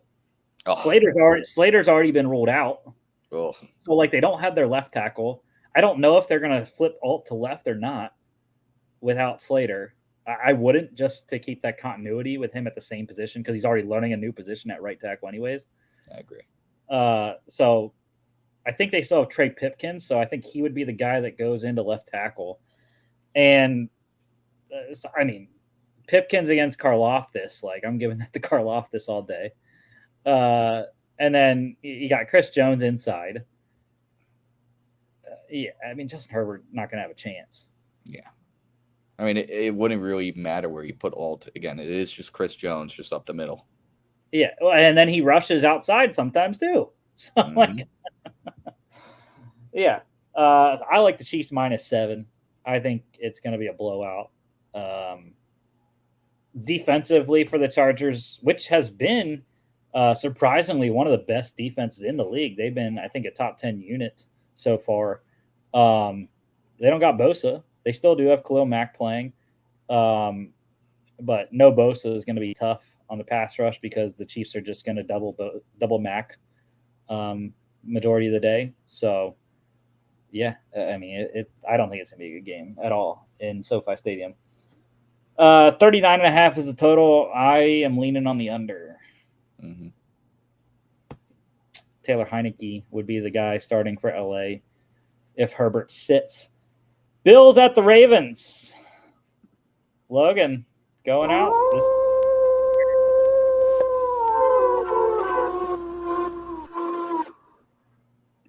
I was shocked. The Ravens are favored after Monday night. Yeah, I mean, Bills are on fire. The Mr. Brightside Bills. I mean, they look good on every facet of the game. And the Ravens just don't. Even in their win against the Cowboys, it looked gross. Yeah, I mean, to allow the Cowboys to get that back to a 3-point game was ridiculous. Yeah, it didn't like that. And yeah, I just don't. I haven't been happy with what the Ravens have put out defensively. It has not been that defense that I thought they were going to be in the beginning of the season. And you and I thought they were going to be, because you and I both had the Ravens in the Super Bowl. I really screwed that up. But yeah, Buffalo, I mean, they are lighting it up on offense and defense, really. I think Lamar is going to give him a tough out with his running ability. But I think they're going to be able to stop Derrick Henry. I really do. The Buffalo's front seven without Matt Milano for the season, it's going to be a lot tougher. No Terrell Bernard, no Teron Johnson at corner as well. So, but they do. Dorian Williams, former third-round pick out of Tulane a couple years ago, he played well last week against Jacksonville, and I think Von Miller and those boys up front, AJ Epinesa, Ed Oliver, they're going to be able to contain Derrick Henry in this Ravens offensive attack. Yeah. I mean, the Ravens offensive line isn't great. No, they've been struggling. Yeah. Yeah. 46.5 total. That's tough, because is Buffalo going to have an offensive explosion again, or is it going to be an under? I don't know. You'll know by halftime. 8:20 NBC and Peacock. Best bets. Yeah, I took a turn last week. It was not a good week. My first losing week of the season, but we are still over 500. I'm 5-3-1. It's been a pretty good start to the year through three weeks.